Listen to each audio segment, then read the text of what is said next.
All right, carrying the idea of forms of communications one step further, let's look at project and team communication.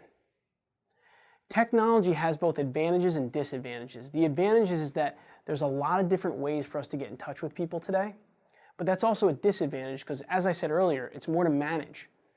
So how can you manage all these different forms of communication? Your key role in managing your team effectively when it comes to communication is to keep all of the team members on the same page. Now you know that that doesn't just mean a couple of people sitting in your office necessarily. If you're an engineer, it could mean an architect, a contractor, a client, or vice versa. If you're an architect, you're dealing with the rest of the team.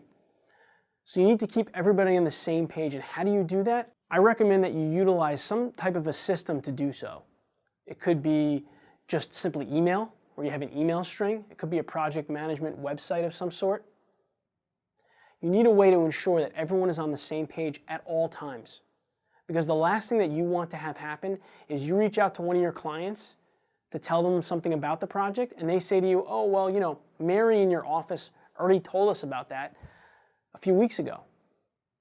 It shows that the team is not coordinated, and it's a poor reflection on yourself and your work. So the best approach is to set guidelines as early on as possible on how the communication will flow with your project team.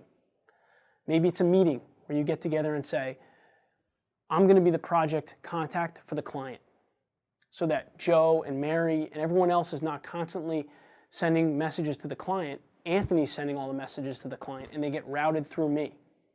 So it's very important to have this conversation early on in the project so everyone is on the same page.